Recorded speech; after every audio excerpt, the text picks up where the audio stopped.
Vamos a hablar de este médico español porque las Fuerzas Armadas Españolas han llamado este año Operación Balmis a su participación en la lucha contra la pandemia del COVID-19. Este héroe requiere nuestra atención, ya que, al igual que él hizo hace 2 siglos, ahora las Fuerzas Armadas están luchando en este momento contra un virus que puede ser letal.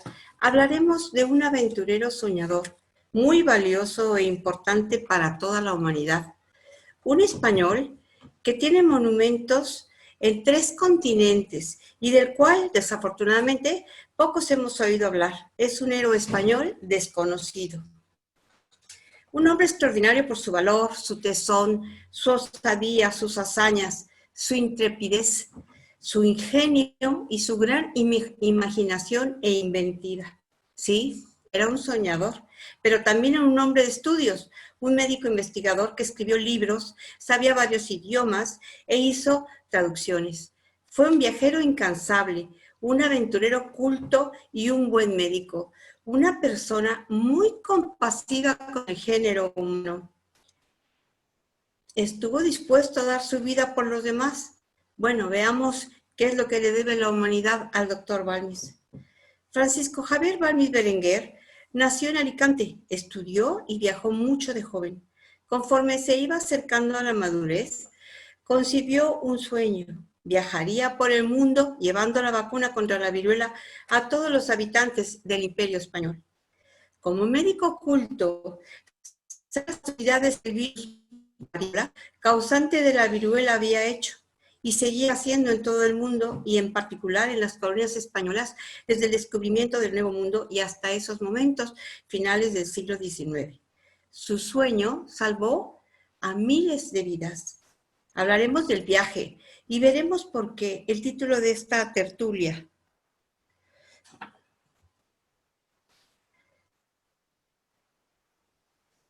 ¿Por qué le llamé simplemente la travesía del doctor Balmis? ¿Por qué la odisea del doctor Balmis? Este médico alicantino cumplió su sueño y llevó la vacuna a 2 continentes, a América y a Asia.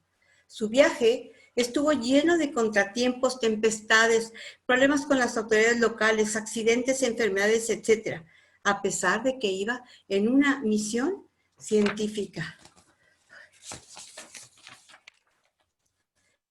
humanitaria y sin ningún ánimo de lucro. Por eso, lo que hizo fue una auténtica odisea. Antes de hablar de esa odisea, quiero mostrarles el motivo, la razón por la que este hombre se embarcó en semejante arriesgada aventura. ¿Cómo estaba el mundo antes de uno de los descubrimientos más importantes de la medicina? Estoy hablando de las vacunas. Antes del siglo XIX, las epidemias por virus se extendían por todo el mundo. Una enfermedad causada por el virus variola, la viruela, mataba cada año a 400,000 personas solo en Europa. No todos morían, pero el que se salvaba muchas veces quedaba ciego o con unas cicatrices muy profundas que desfiguraban el rostro y a veces el cuerpo entero. Hubo epidemias de viruela en los 4 continentes conocidos desde la prehistoria. Aquí, cuando la nueva economía, salieron nuevas enfermedades. La revolución económica acrecida durante el Neolítico trajo consigo nuevas enfermedades. La convivencia con los animales domesticados favoreció el paso de parásitos hacia los humanos, causando brucelosis, mientras que el mayor grado de sedentarismo ayudó a la rápida expansión de epidemias tales como la viruela o la tuberculosis. Aquí tenemos una terrible figura de una criatura totalmente desfigurada. Los registros históricos de Asia nos describen evidencia de la viruela como enfermedad en los escritos médicos de la antigua China en 1122 a.C. y en la India en el año 1500 a.C. No se conocen los orígenes precisos de la viruela. Es probable que provenga de un africano ancestral y que lo transmitieran los roedores entre 16,000 y 68,000 años atrás. Se encuentra la primera evidencia creíble de clínicas de las momias egipcias de personas que murieron hace 3,000 años. Se ha calculado que los comerciantes egipcios llevaron la viruela a la India en el primer milenio antes de Cristo. Bueno, acabo de hablar de 4 continentes, porque en el continente americano no existía la viruela. Hasta que llegaron los españoles a finales del siglo XV. A América llegó la viruela de la mano de los conquistadores.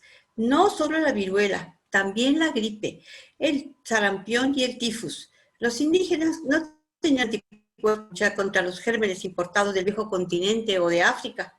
Así es que su infección era sentencia de muerte o de ceguera en la mayoría de los casos. Aquí tenemos al Códice Florentino, que nos está hablando de la epidemia de viruela entre los indígenas. Es de los pocos códices que todavía perduran, porque casi todos fueron quemados en la época de conquista. Bueno, mencioné África, sí, porque llegaron a América junto con los españoles esclavos africanos, y algunos ya venían infectados, y en pocas décadas los virus provocaron en América epidemias masivas de viruela, de gripe, de sarampión, de tifus. En el caso concreto de México, sabemos que a Hernán Cortés no solo le ayudaron los indios tlaxcaltecas en la conquista de la Gran Tenochtitlán, sino también los virus importados. Según algunos historiadores, la propia viruela fue la causante de la caída de la Gran Tenochtitlán. La toma de la capital azteca hubiese sido imposible sin la viruela, que diezmó a la población y causó la muerte de Cuitláhuac, el penúltimo tlaotani azteca. Aquí tenemos una crónica de la conquista que dice que el 5 de diciembre de 1520, os recuerdo que Hernán Cortés llegó en 1519, o sea, un año después, Cuitláhuac falleció de viruela, enfermedad proveniente de los barcos españoles y que entre la población indígena carente de defensas contra ellas, provocó la muerte de miles y contribuyó a la caída de la Gran Tenochtitlán. Fue el 10º y penúltimo emperador azteca.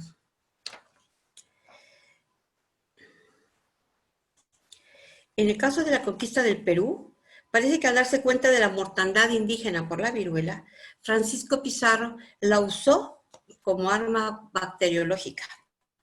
Algunos conquistadores no solo utilizaron la nefasta enfermedad como arma bacteriológica, sino como arma psicológica. Les hacían creer que era un castigo divino, que si se rehusaban a convertirse a la religión monoteísta que traían ellos, me refiero a la católica. Aquí podemos leer, son gráficos, le llaman Conquista Milagrosa de Su Majestad o Conquista Milagrosa del SS, no sé qué dice.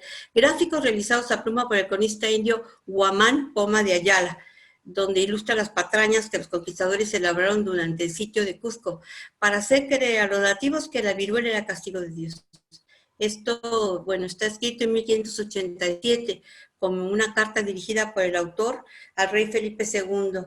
Es una copia facsimilar del Codex Péruvien Illustré del Instituto de Tecnología en París, 1936. Se desconocen la población exacta de Mesoamérica, que es donde por el clima benigno se estaba concentrando la población en América, previo al descubrimiento de América por los europeos. Algunos cronistas españoles hablan de 4 millones de habitantes. Aquí tenemos una gráfica del colapso demográfico según unos investigadores en la Universidad de Berkeley, que en 30 años murieron 20 millones de mexicanos y un siglo después solo quedaba el 3% de la población original. Dicen los historiadores que los primos provocaron el mayor genocidio de la historia en América. Genocidio. Se calcula que entre la gripe, la viruela, el tifus y el sarampión murieron más de la mitad de los indígenas de todo el continente americano. Bueno, no se trata aquí de hablar de la ley negra, ni mucho menos. Solamente quería ilustrar gráficamente la situación de América respecto a la terrible enfermedad. Desde el siglo XV hasta el XIX, cuando llegó el doctor Balmis. Bueno, ahora las buenas noticias. En 1796, un médico rural de Inglaterra, Edward Jenner, se dio cuenta de que a las recolectoras de leche les daba ocasionalmente una especie de viruela de vaca o viruela boba, con el continuo contacto con esos animales. Eran infecciones muy leves. A veces las vacas se enfermaban y les salían unas pústulas en las ubres. Las lecheras se contagiaban. Le llamaban viruela boba. se enfermaban levemente y sanaban enseguida. Jenner observó que cuando los parientes o vecinos de estas mujeres se enfermaban de la viruela, ellas los cuidaban sin miedo porque sabían que no se iban a infectar. Esto le llamó muchísimo la atención a él. Por tradición oral, hace muchos años que lo sabían. Ellas estaban seguras de que la que había tenido la viruela boba no se iba a contagiar con la viruela maligna.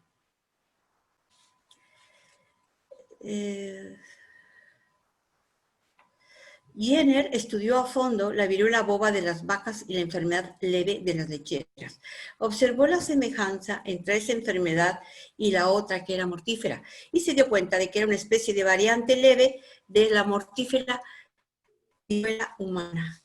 Jenner tomó viruela vacuna de la mano de la granadera Sarah Nelmes, aquí la tenemos, e insertó este fluido en una inyección en el brazo de un niño sano de 8 años, que se llamaba James Phipps.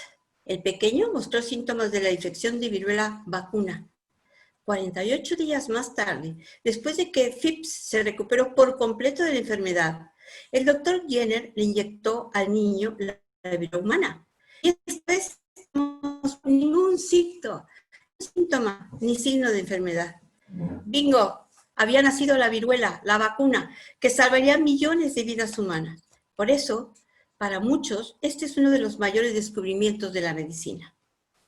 Aquí tenemos otro cuadro, inmortalizando el feliz momento. Los colegas de Jenner pusieron en duda la teoría e inmediatamente la criticaron. Incluso fue ridiculizada. Para demostrar su eficacia, le puso la vacuna a su hijo de 5 años, pero nadie se tomaba en serio su descubrimiento. Pero como nadie es profeta en su tierra, y afortunadamente la noticia había salido de Inglaterra, los científicos de todo el mundo comenzaron a aplicar el descubrimiento de Jenner y comprobaron el éxito de la vacuna como prevención contra la enfermedad. Entre cristales viajaba de un lado al otro la vacuna por todo Europa. Sin embargo, centenares de miles de personas sucumbían en las colonias españolas del Nuevo Mundo y en Asia, y otros muchos lugares donde el remedio era desconocido o no llegaba con la necesaria urgencia, o llegaba en malas condiciones, pues no había métodos para preservar la vacuna y esta requería para su conservación que no se rompiese la cadena de frío.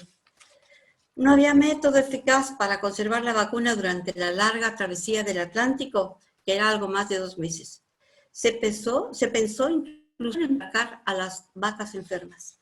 El doctor Balmis era en esa época, alrededor de 1800, cirujano honorario de la Cámara de Carlos IV, y se le ocurrió una gran idea. Usaría correos humanos. Parecían insuperables los problemas para llevar la vacuna a todas las colonias españolas. Sin embargo, este genio, con su ingenio y osadía, pues lo logró. Balmis estaba impresionado con el descubrimiento de Jenner. Seguía con avidez los avances del nuevo método denominado inoculación. Estudió sus principios y con absoluta fe los aplicó en España. Él sabía que ya se había descubierto que la vacuna se podía transferir de un individuo a otro sin perder sus propiedades. Así es que le propuso al rey usar seres humanos como portadores de la vacuna hacia América y hacia Asia. La llevaría a todos los territorios españoles de ultramar. Otros colegas médicos habían descubierto que en los niños la vacuna era más eficaz y Balmis lo sabía. Así es que le propuso al rey usar a huérfanos expósitos que nunca hubiesen padecido la enfermedad. Y Carlos IV, pese a la insólita y descabellada propuesta, confiando en su ingenioso médico, pues dio su beneplácito. La Real Expedición Filantrópica de la Vacuna se puso en marcha. Aquí hay un fragmento del decreto real del rey Carlos IV, de 1803. Deseando el rey ocurrir a los estragos que causan en sus dominios de India las epidemias frecuentes de viruelas y proporcionar a aquellos sus armados vasallos los auxilios que dicta la humanidad y el bien del Estado, se ha servido resolver que se propague a ambas Américas y, si fuera posible, a Filipinas, el precioso descubrimiento de la vacuna. La Real la Real Expedición Filantrópica de la Vacuna se puso en marcha. El rey estaba muy sensibilizado a este aspecto porque una de sus hijas, la infanta María Teresa, la había padecido y murió. Así es que, sin dudarlo, mandó inocular a los infantes y apoyó el nuevo método de la vacuna en todo el reino. No solo aprobó la expedición, sino que decidió que los gastos serían sufragados por el erario, por el Real Erario. Esta Real Orden fue enviada a los virreyes de Nueva España, de Buenos Aires y Santa Fe, al comandante general de las Islas Canarias, a los gobernadores e intendentes de Veracruz, Yucatán y La Habana, Puerto Rico, Caracas, Cartagena de Indias e Islas Filipinas, y a los presidentes de Guatemala y Chile, a todos los sitios de María Balmis. Balmis como director de la expedición, aparte de porque a él se le había ocurrido la genial idea, porque ya conocía América. Había cruzado el Atlántico varias veces y la carrera de medicina la había hecho en la Nueva España, parte de lo que hoy es la República Mexicana. Balmis tenía 49 años cuando comenzó su odisea. Toda su vida la había dedicado a la medicina y a la investigación. Como buen científico, a los viajes para investigar todo lo que a sus ojos era novedoso. Le interesaba la botánica y su uso en la medicina. Cuando vivió en la Nueva España, se interesó por la práctica de los chamanes e investigó las propiedades curativas que usaban para tratar las enfermedades venéreas. Pues la medicina natural era muy eficaz en el Nuevo Mundo. Aquí tenemos un estudio que publicó con una planta que en su honor lleva su nombre, la begonia balmisiana. En sus viajes de regreso a España, se llevaba plantas medicinales endémicas de América para aplicarlas en tratamientos. En el Jardín Botánico de Madrid, plantas descendientes de sus begonias y sus agaves. Ahí podéis aún verlas. Balmis gozaba de prestigio en España por sus publicaciones y sus traducciones. Tradujo al castellano el primer tratado sobre vacunación que se publicó en España. Aquí tenemos la publicación de Jenner. De la publicación de Jenner en Francia, se publicaron varios tratados sobre la vacuna. El más destacado fue el de Mougot de Sartre. La traducción al castellano de este libro lo hizo precisamente nuestro héroe, Francisco Javier Balmis. Su prestigio aumentó considerablemente, pues era la única publicación del método de Jenner en castellano. Así, a escasos 7 años del descubrimiento de la primera vacuna de la humanidad, se formó la primera expedición internacional sanitaria de la historia, la Real Expedición Filantrópica de la Vacuna. Aquí tenemos un cuadro de la época que inmortalizando la expedición de la corbeta María.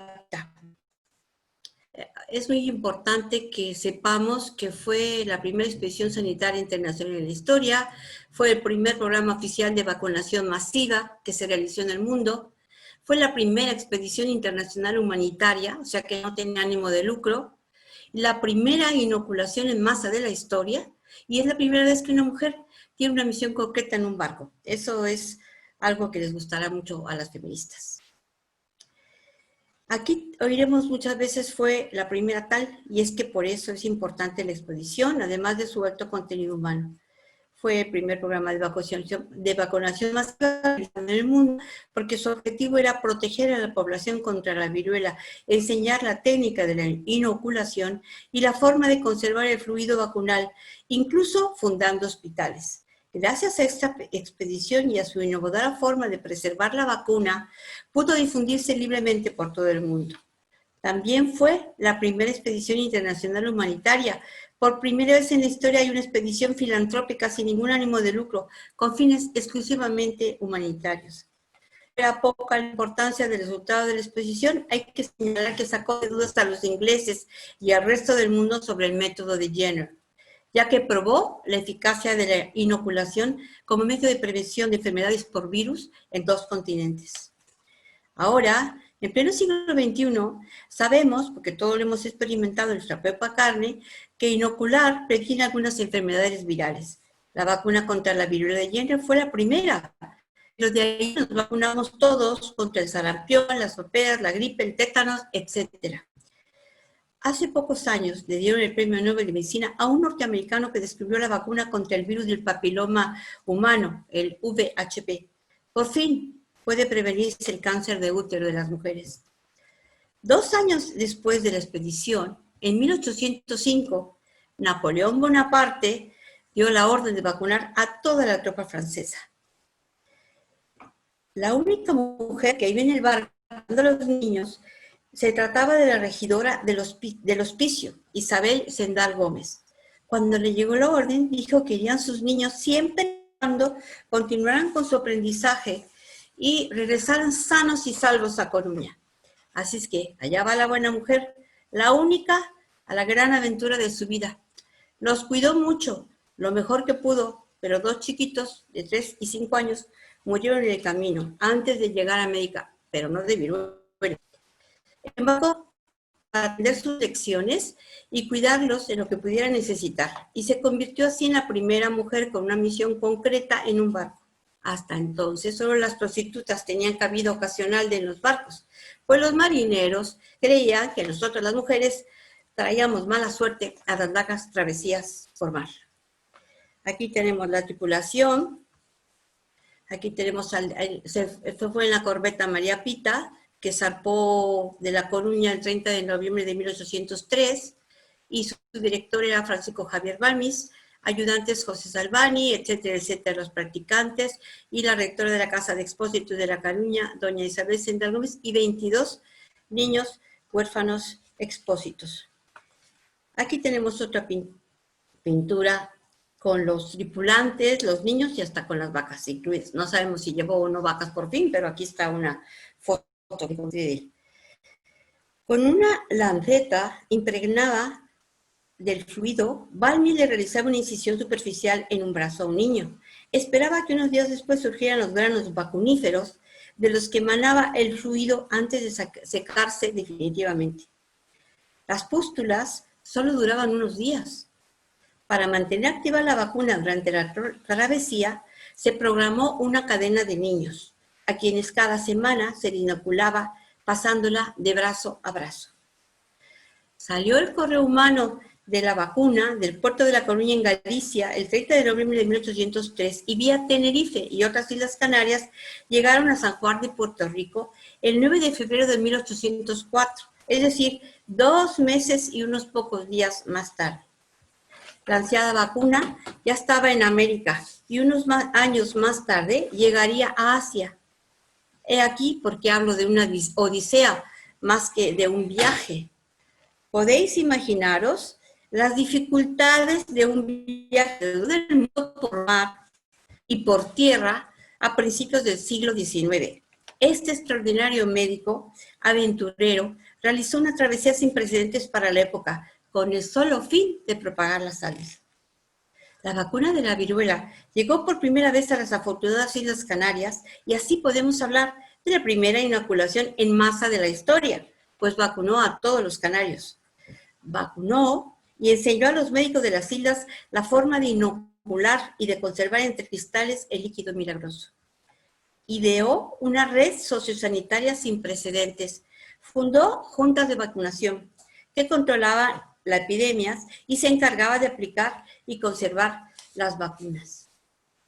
De las Canarias, cruzó el Atlántico hasta llegar al Nuevo Mundo en 1804 y después de recorrer América, cruzó el Pacífico, llegando a las Islas Filipinas y después a Macao y a Cantón en China en 1805. Bueno, pero no me quiero adelantar a su odisea. Veamos cómo comenzó el viaje y contaré algunas anécdotas, y como fue un viaje muy largo, pondré un video que en pocos minutos nos va a mostrar su itinerario.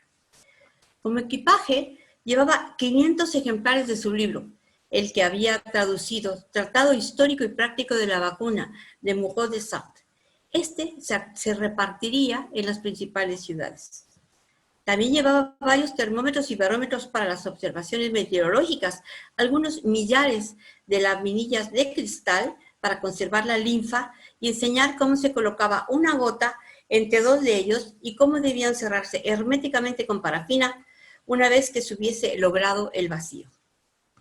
Llevaba unas máquinas neumáticas fabricadas con el fin de sellar que inventó Celodoño Rostriaga, maquinista de gabinete de máquinas de San Isidro. O sea, todo un equipo ideado para el éxito de la expedición. Como la tripulación del María Pita era tan grande, la gente iba hacinada en sus compartimientos. Pero lo más importante durante toda la travesía era que la cadena de vacunación no se fuera a romper. Vacunaba a 2 niños cada 9 o 10 días. Así, si uno rompía la cadena inutilizando la de vacunación, el otro serviría para la siguiente vacunación. Balmis calculó que 22 niños eran suficientes para sostener la cadena durante los 2 meses. Solo así llegaría activa la vacuna al Nuevo Mundo. Pero para que esto ocurriera, los niños necesitaban una atención constante, porque la picazón de las vejigas hacía que los niños estuvieran tentados a rascarse. Además, debía evitar que sin querer, durante el sueño, tuviesen contacto, porque podrían transmitir el virus de manera accidental a los niños sanos. Así es que podéis imaginaros lo difícil que podía ser vigilar constantemente día y noche a los pequeños. Con esto que os contaré, os daréis una idea de las penalidades y dificultades que pasaron los tripulantes del María Pita. Llegó la expedición a Puerto Rico, inoculó, instruyó a los médicos acerca de cómo debe hacerse, fundó la Junta de Vacunas y partió hacia Venezuela. El viaje se convirtió en una pesadilla para la expedición, porque había partido de Puerto Rico con solo 4 niños que podían ser inoculados con la vacuna, y el resto ya era inmune y no servía para transportarla. Tras 4 días de navegación y con una tempestad, el navío no logró orientar su rumbo hacia La Guaira, en Venezuela, que es a donde querían llegar, y se perdieron en el mar. La amenaza de quedarse sin vacunación era un peligro inminente, porque solo había un niño con vacuna y nada más, que tenían un día para poder utilizar este fluido vacunal. Si tardaban un día más, toda la expedición estaba perdida porque perderían la cadena de vacunación. Imaginaos la presión, el susto, el estrés tan grande. Balmis, desesperado, decidió desembarcar en cualquier lugar de la costa para conseguir niños, vacunas humanas. Se oye terrible. Imagino que cuando llegó a solo Dios, qué pueblo infame perdido en la selva venezolana, y explicó su necesidad de humanos portadores y además niños, pues imaginaros el azoro de las autoridades y sus dudas sobre las intenciones del forastero. Recordemos que el rey había enviado su real ordenanza a todas las ciudades del itinerario, pero esa pequeña población no estaba en el itinerario. No sabían a qué ciudad los había arrojado la tormenta marina. Como pudo, explicó a las autoridades el motivo de su viaje y se las ingenió comprando esclavos para conseguir más niños a quien inocular. La expedición estaba salvada. En Venezuela tomó una decisión fundamental para el futuro de la expedición: crear subexpediciones. Su fiel colega ciudadano, el cirujano catalán José Salvani Llopart, lo había apoyado y acompañado durante toda la expedición y pensó que sería como si él mismo fuera. Balmis era ambicioso, pretendía cubrir toda América, todo un continente, pero sabía que su tamaño era increíblemente más grande que Europa y también quería ir a Asia. Así es que no le quedó más remedio que hacer subexpediciones. Así es que fueron estas expediciones. Lo repitió también en Nueva España para que pudiera cubrir no solo las costas del centro, sino el norte, parte de lo que ahora son los Estados Unidos. Nombró su director al doctor Salvani, le cedió parte de su tripulación y junto con 4 niños, libros y otras cosas se embarcaron en el barco San Luis, en el puerto de La Guaira, rumbo a Cartagena, Colombia, para internarse hasta Santa Fe y desde ahí hasta toda Sudamérica. Balmis, con el resto de la tripulación, la rectora de la Casa de Expósitos, estoy oyendo, Isabel Sendal y otros 8 niños, iría al puerto de La Habana y después a la Nueva España. Esta será la última vez que se vean Balmis y Salvani.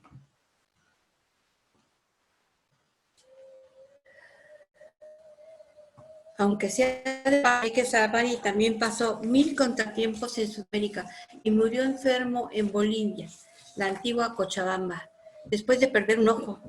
Eso fue 7 años después, en 1810. Balmis libró 1000 problemas, pasó por Cuba formando la Junta de la Vacuna, inoculando y adiestrando médicos y enfermeras. Para alcanzar el puerto de Sisal, lo que hoy es Yucatán, en la Nueva España, desde Cuba, tuvo que comprar 3 esclavas negras y un niño tamborilero. Así, con sus ampollas ambulantes, pasó por Guatemala, siempre formando juntas de vacunación, enseñando e inoculando, y de allí llegó al centro de la Nueva España, la antigua Tenochtitlán, que hoy es México, y al norte de la República, que hoy forma parte de los Estados Unidos. Llegó a Yucatán, y de allí pasó al puerto de Veracruz, dejó el mar y se adentró en el interior para llegar a la capital. Atravesar la selva de Veracruz, no sé si se dice muy fácil. Eso sí que es una verdadera odisea. Aún hoy en día lo es. El calor y la humedad hacen que sea una selva muy cerrada, tupida e inhóspita, llena de peligros de animales. Hay que abrirse paso a machetazo limpio. Me da escalofrío imaginarme el paso por las selvas del sur de México sin carreteras asfaltadas en plena época colonial, en 1804. No crean que solo la vegetación es abrumadora, está llena de peligros, de cocodrilos, de serpientes, etc. Aquí hay un monstruo que se llama el monstruo de Gira, este que ve con pintitas rosas. Es uno de los animales más venenosos de México. Aún hoy día hay sitios que nunca han sido pisados por el hombre. Abunda la tierra virgen. Seguro se toparon con animales salvajes, bichos ponzoñosos y también con tribus de indios que nunca habían visto gente blanca. Y no creo que hayan sido muy amistosos. Durante la travesía caen enfermos de disentería y el mismo Balmis cree que ha contraído la fiebre amarilla. A pesar de todo, este hombre con voluntad de hierro continúa su inoculación, forma sus redes sanitarias, instituye juntas de vacunas, compra nuevos esclavos y continúa su periplo. La expedición avanza los 350 kilómetros que separan Veracruz de la capital del virreinato.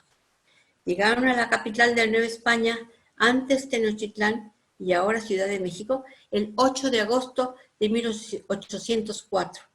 Y se llevaron una gran decepción porque no hubo recepción oficial. Y el virrey José de Iturrigaray los trató fatal. No le hacía gracia tener que financiar la aventura y tenía orden del rey de proporcionarle a la doctora y a toda su gente todo lo que pidieran, incluyendo dinero. Además del desplante del virrey y de los miembros de su gobierno, tuvieron que sufrir condiciones infrahumanas por los alojamientos en los que fueron acomodados. Aquí va una anécdota tremenda. Bueno, murieron unos niños del orfanato de la Ciudad de México que él había vacunado recientemente. El virrey organizó una comisión de investigación, echándole la culpa a Balmis de la muerte de los niños.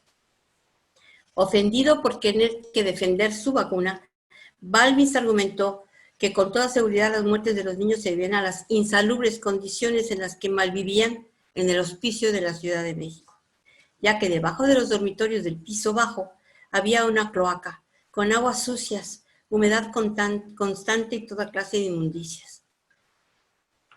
Arguyó que las niñas que vivían en el piso superior no habían sufrido ningún contratiempo ni ningún efecto secundario con la vacunación.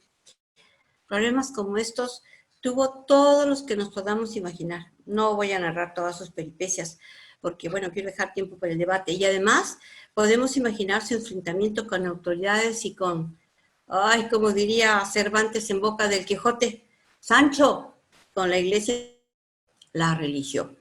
A los curas tampoco les hacía gracia que un forastero se diese cuenta de las injusticias y abusos de autoridad de las colonias indígenas. Y además argumentaban que no se debía intervenir en los designios del Altísimo. O sea, cuando toca morir, toca morir. Solo quise contar unas anécdotas del viaje para que pudiéramos imaginar qué tipo de desventuras padeció este héroe español. Balmis Continuó su vacunación por toda la Nueva España. Recorrió Puebla, Celaya, Guanajuato.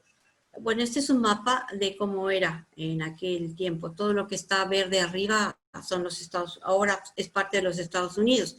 Y bueno, pues antes pertenecía a la Nueva España. Recorrió Puebla, Celaya, Guanajuato, Valladolid, Guadalajara, Guadalupe, Fresnillo, Sombrerete, Zacatecas, Querétaro, miles de kilómetros.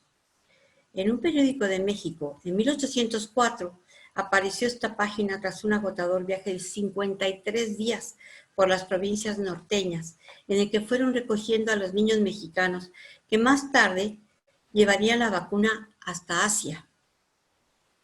Regresaron a la Ciudad de México el 27 de diciembre de 1804.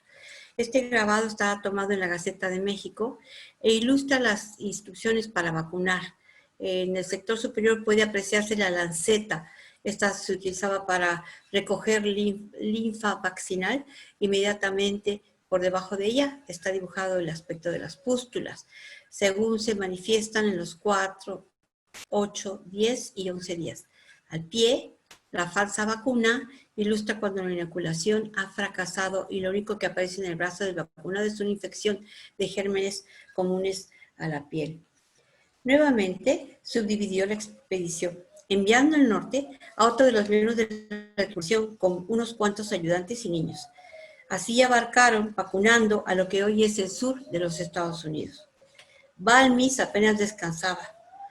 Unos cuantos días después cruzaron por tierra los 300 kilómetros que separan lo que hoy es la Ciudad de México de Acapulco. O sea, se fueron hacia el Pacífico, hacia el Océano Pacífico. Por cuanta población pasaban, iban vacunando gente y enseñando a los médicos rurales cómo conservar la vacuna y cómo aplicarla, y fundando juntas de vacunación y repartiendo su libro. Bueno, se preguntarán qué fue de los niños huérfanos de La Coruña. Pues la mayoría fueron adoptados en México. Aunque ya lo mencionamos, 2 murieron en la travesía. En Coruña tenemos un monumento a la memoria de los 22 niños héroes. Empezaron los preparativos de la siguiente etapa de su viaje. Cruzaría el Océano Pacífico para llegar a las Islas Filipinas. Desde el puerto de Acapulco partieron la mañana del 8 de febrero de 1805 en el buque Magallanes, proporcionado por el virrey Iturgaray, que tuvo que ceder el barco y el dinero ardiendo su alma, como decía mi abuela. Aquí hay un mapa de la expedición de Asia, de Manila concretamente, de las Filipinas. El barco portugués de alquiler que le condujo hasta Macao, de regreso de China, había sido destruido por un tifón. Murieron 20 hombres, pero la voluntad de hierro de Balmis le permitió seguir adelante hasta el final. No escribió un diario, pero sí se conservan sus cartas. En una de ellas escribió cuando narraba este último viaje a Macao, y cito: en el momento, arrojando los inminentes peligros de piratas y ladrones chinos que inundan estos mares, verifiqué mi desamparo con una pequeña canoa, llevando en mis brazos a los niños con los que aseguramos nuestras vidas y la preciosa vacuna. Bueno, habían pasado casi 2 años desde aquel 30 de noviembre de 1803, cuando partió del puerto de A Coruña a bordo de la corbeta María Pita. Balmis corrió el riesgo de ser secuestrado. En 1805, los piratas chinos se habían organizado en escuadrones bajo un único mando que contaba con 300 embarcaciones. Los secuestros, incluso de extranjeros, el reclutamiento forzoso y el robo de todo tipo de mercancías llegadas a las costas fueron moneda común en China hasta amenazar el incipiente comercio del sur de China. El marco histórico resulta borroso y fascinante a la vez, pues Balmis, agotado, llegó a Cantón con un niño chino y trató de ofrecer la vacuna a las autoridades sin conseguir aparentemente resultados, por culpa de las injerencias de la maquiavélica política de los hijos del avión. Esto lo dice Díaz Airiola, o sea, los ingleses se metieron y dijeron que un español que estaba haciendo por ahí. Inició su regreso a España en el barco portugués Bom Jesus. En la iglesia de Santa Elena, Balmis vacunó y enseñó el método, aunque esto no estaba previsto, pues en principio se trataba de vacunar únicamente a las colonias españolas, y en aquella época pertenecía la isla a Inglaterra, que era enemiga de España. Así podemos constatar la calidad humana del doctor Balmis y también su gran vocación de médico, pues para él todos los hombres eran iguales y merecían el beneficio de sus conocimientos y de la milagrosa vacuna contra la viruela. Llegó a Lisboa el 14 de agosto del año 1806, de ahí viajó a España.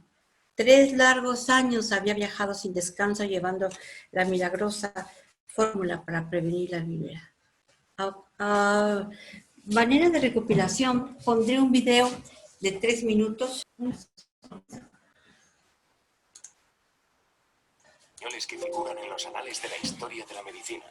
Unos héroes que protagonizaron una expedición para extender por el mundo los beneficios de la recién descubierta vacuna contra la viruela. Francisco Javier Balmis y Berenguer, el científico filántropo. Una vez descubierto por el inglés Jenner la vacuna, parecía obligado que este beneficio se extendiera a todo el mundo. El mundo por aquel entonces estaba aterrorizado ante una enfermedad infecciosa que se contagiaba muy fácilmente de una persona a otra y que tenía una alta mortalidad.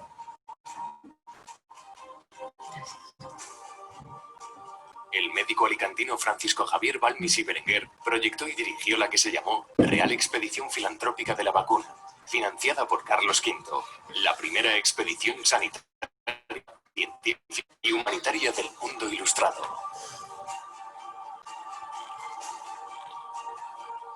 Como expedicionarios son nombrados como director Francisco Javier Balmis y Berenguer, como director doctor Salvani, como ayudantes los doctores Grajales y Gutiérrez Robredo, además de 2 practicantes y 3 enfermeros.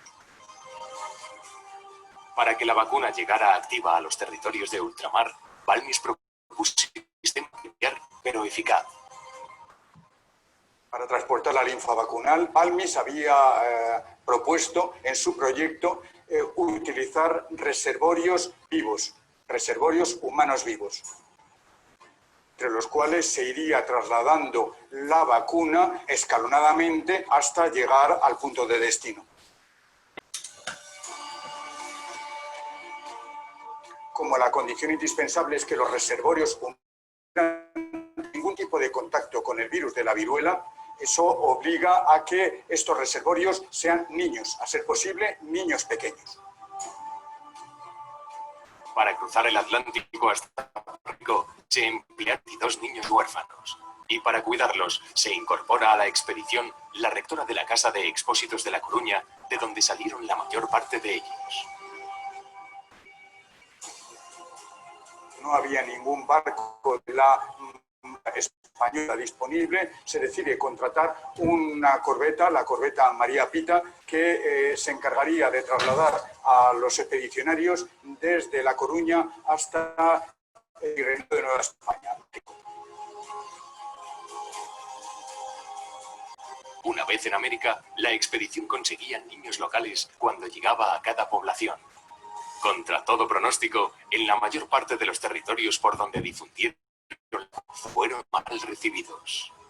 No eran unos ilusos por pretender vacunar a todo el mundo. La función de 4 médicos, 2 practicantes, 3 enfermeros y una señora estaba perfectamente calculado. Su función era vacunar libremente, por otro lado, enseñar y sobre todo enseñar a vacunar, dejando información y libros sobre la vacunación. Y muy importante, dejar estructuras estables, casas de vacunación,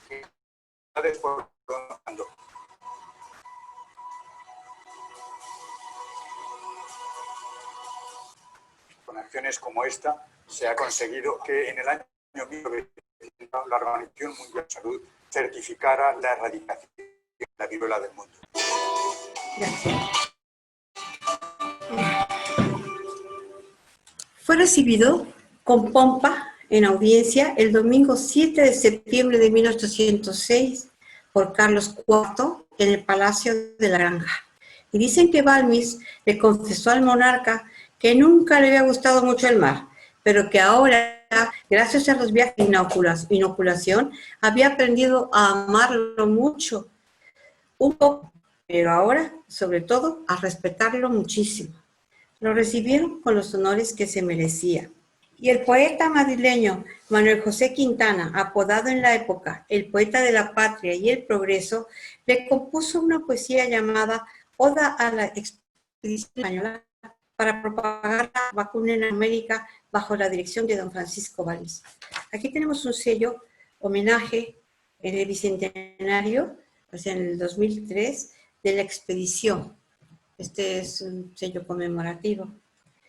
Su hazaña fue reconocida en todo el mundo. Recibió felicitaciones de Jenner, el descubridor de la vacuna, por su labor y también del barón von Humboldt. Aquí tenemos a Edward Jenner diciendo en 1806, no me imagino que en los anales de la historia haya un ejemplo de filantropía tan noble y tan extenso como este. Y el barón von Humboldt, que le dio la vuelta al mundo también, y que estuvo mucho tiempo en América, en México en particular, escribió en 1825, este viaje permanecerá como el más memorable en los anales de la historia. Casi con 60 años, Balmis volvió a embarcarse en 1810 rumbo a México, por quinta vez, donde se había perdido la cadena de vacunación.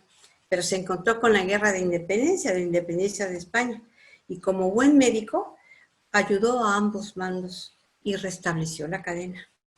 Viajó por mar todavía durante otros 3 años más por todo el continente americano, siempre con la ciencia y la vocación filantrópica como ejes esenciales de su vida. Con la salud quebrada por las penurias de durísimos periplos, falleció pocos años después en Cádiz, 1819, después de haber escrito alguna de las más bellas y extraordinarias páginas científicas de la historia. Según la Organización Mundial de la Salud, la viruela está definitivamente erradicada de la faz de la Tierra. Aquí tenemos un certificado de la Organización Mundial de la Salud afirmándolo. Pero desafortunadamente no podemos decir que el método de la vacuna como prevención de enfermedades virales contagiosas se aplica con éxito en todo el mundo. El fanatismo religioso impide en algunas partes del mundo la inauguración. Por último, quiero comentarles que en la Ciudad de México hay un monumento a Carlos IV, que siempre me llamó la atención. Le llamamos el Caballito. Mucho tiempo estuvo en nuestra avenida Reforma, que es como la Castellana en Madrid, o sea, una de las avenidas principales de la ciudad. Todas las rutas turísticas, todas incluyen una visita al Caballito. Estaba en la avenida Reforma y ahora la han movido al centro. Pues yo me preguntaba siempre por qué había un monumento a Carlos IV en un lugar tan destacado. ¿Qué había hecho por México ese rey español para merecer semejante honor? ¿Por qué no a los reyes católicos, que fueron quienes financiaron a Cristóbal Colón? Porque también hay monumentos a Cristóbal Colón. Ahora yo sé lo que hizo Carlos IV por México y el resto de América, y por Asia, este rey español tan controvertido en la historia española. Pero bueno, esa es otra historia en la que no me voy a meter. Me queda claro que sin la odisea del doctor Balmis, financiada y apoyada por el rey Carlos IV, ni México, ni muchos países americanos y asiáticos sería lo que ahora son. Muchas gracias por su atención.